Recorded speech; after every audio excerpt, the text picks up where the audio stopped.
You are here to enable the divine purpose of the universe to unfold. That is how important you are.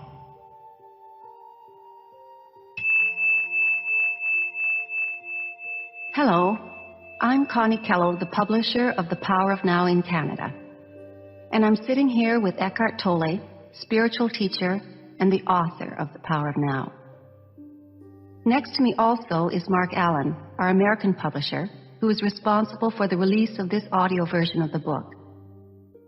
Like me, Mark recognized Eckhart for the profound spiritual teacher he is, and this book for the powerful and pure teaching it is. We were both literally compelled to publish The Power of Now, to put it out into our world. And now the three of us join together in love to do this audio version of the book. We'll now begin with Eckhart reading the introduction.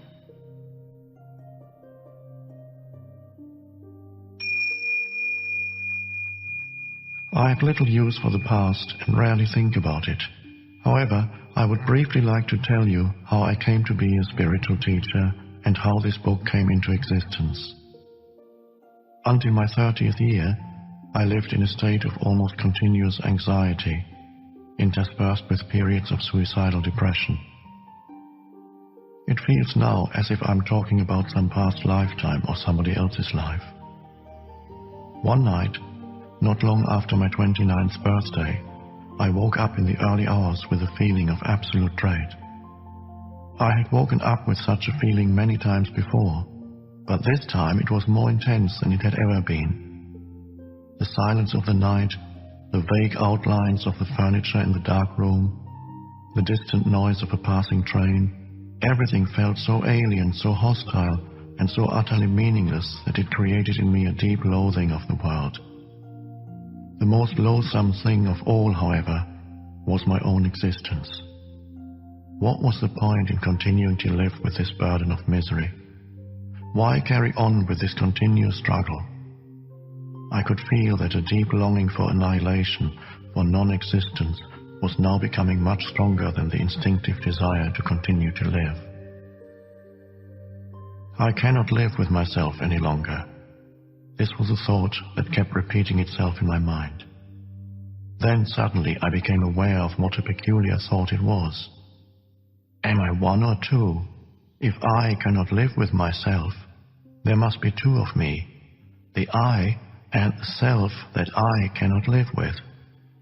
Maybe, I thought, only one of them is real.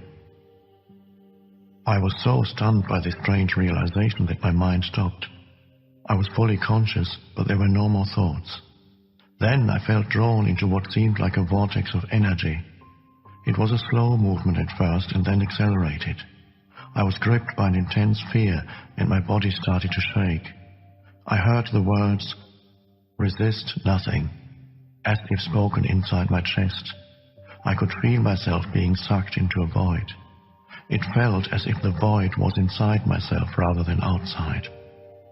Suddenly, there was no more fear, and I let myself fall into that void. I have no recollection of what happened after that. I was awakened by the chirping of a bird outside the window. I had never heard such a sound before. My eyes were still closed, and I saw the image of a precious diamond. Yes, if a diamond could make a sound, this is what it would be like. I opened my eyes. The first light of dawn was filtering through the curtains. Without any thought, I knew that there's infinitely more to light than we realize. That soft luminosity filtering through the curtains was love itself. Tears came into my eyes. I got up and walked around the room. I recognized the room, and yet I knew that I had never truly seen it before. Everything was fresh and pristine, as if it had just come into existence. I picked up things, a pencil, an empty bottle, marveling at the beauty and aliveness of it all. That day I walked around the city in utter amazement at the miracle of life on earth, as if I had just been born into this world. For the next 5 months, I lived in a state of uninterrupted deep peace and bliss. After that, it diminished somewhat in intensity, or perhaps it just seemed to because it became my natural state. I could still function in the world, although I realized that nothing I ever did could possibly add anything to what I already had. I knew, of course, that something profoundly significant had happened to me, but I didn't understand it at all. It wasn't until several years later, after I had read spiritual texts and spent time with spiritual teachers, that I realized that what everybody was looking for had already happened to me. I understood that the intense pressure of suffering that night must have forced my consciousness to withdraw from its identification with the unhappy and deeply fearful self, which is ultimately a fiction of the mind. This withdrawal must have been so complete that this false suffering self immediately collapsed, just as if a plug had been pulled out of an inflatable toy. What was left then was my true nature as the ever-present I am. Consciousness in its pure state, prior to identification with form. Later, I also learned to go into that inner timeless and deathless realm that I had originally perceived as a void and remain fully conscious. I dwelled in states of such indescribable bliss and sacredness that even the original experience I just described pales in comparison. A time came when, for a while, I was left with nothing on the physical plane. I had no relationships, no job, no home, no socially defined identity. I spent almost 2 years sitting on park benches in a state of the most intense joy. But even the most beautiful experiences come and go. More fundamental, perhaps, than any experience is the undercurrent of peace that has never left me since then. Sometimes it is very strong, almost palpable, and others can feel it too. At other times it is somewhere in the background, like a distant melody. Later, people would occasionally come up to me and say, "I want what you have. Can you give it to me or show me how to get it?" And I would say, "You have it already. You just can't feel it because your mind is making too much noise." That answer later grew into the book that you are listening to now. Before I knew it, I had an external identity again. I had become a spiritual teacher.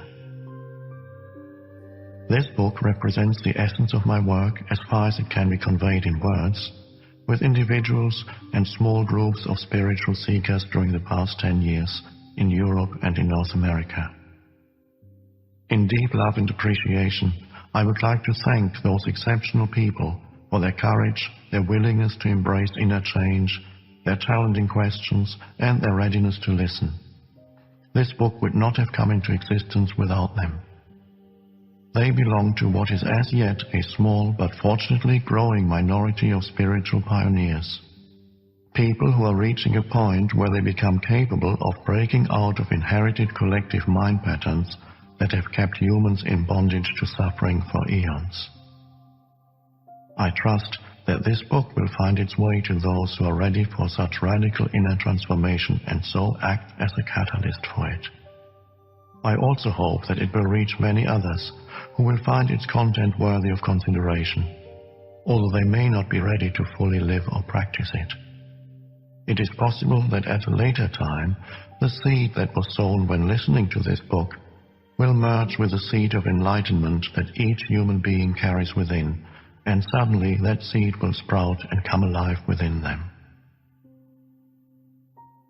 The book in its present form originated, often spontaneously, in response to questions asked by individuals in seminars, meditation classes, and private counseling sessions, and so I have kept the question and answer format.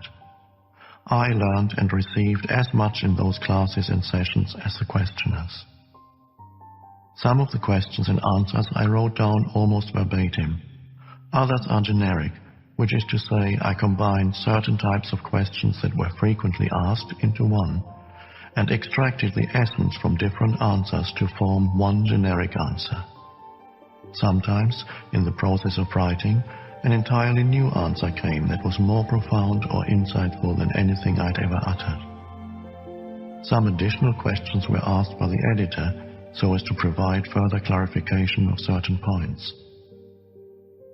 You will find that from the first to the last page, the dialogues continuously alternate between two different levels. On one level, I draw your attention to what is false in you. I speak of the nature of human unconsciousness and dysfunction as well as its most common behavioral manifestations, from conflict in relationships to warfare between tribes and nations. Such knowledge is vital, for unless you learn to recognize the false, as not you, there can be no lasting transformation, and you would always end up being drawn back into illusion and into some form of pain. On this level, I also show you how not to make that which is false in you into a self and into a personal problem, for that is how the false perpetuates itself. On another level, I speak of a profound transformation of human consciousness, not as a distant future possibility, but available now, no matter who or where you are. You are shown how to free yourself from enslavement to the mind, enter into this enlightened state of consciousness and sustain it in everyday life.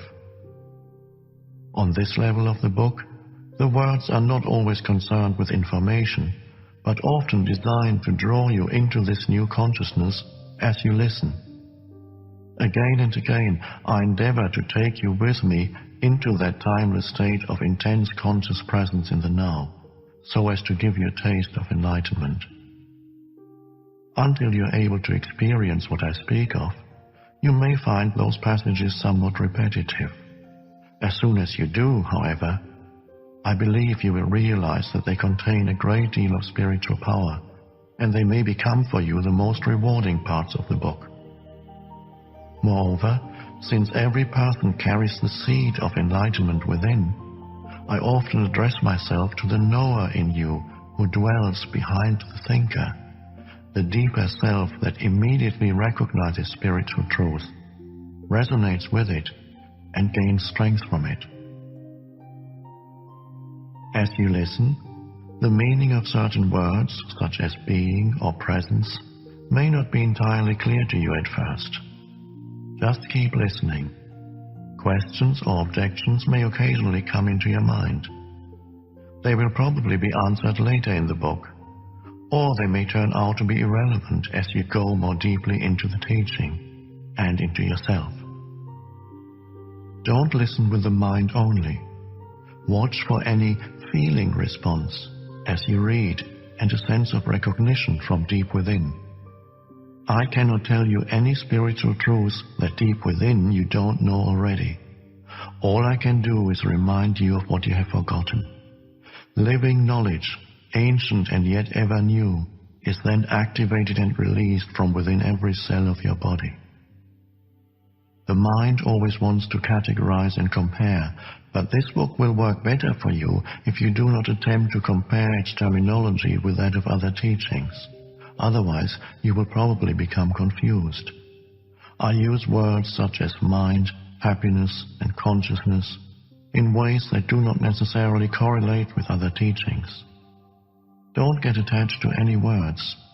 They are only stepping stones to be left behind as quickly as possible.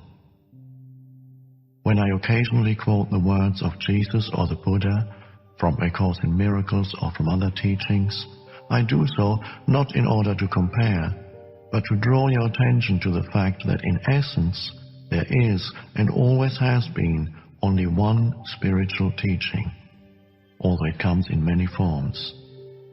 Some of these forms, such as the ancient religions, have become so overlaid with extraneous matter that their spiritual essence has become almost completely obscured by it.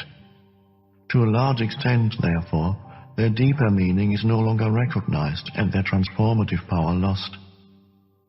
When I quote from the ancient religions or other teachings, it is to reveal their deeper meaning and thereby restore their transformative power, particularly for those listeners who are followers of these religions or teachings. I say to them, There is no need to go elsewhere for the truth. Let me show you how to go more deeply into what you already have. Mostly, however, I have endeavored to use terminology that is as neutral as possible in order to reach a wide range of people.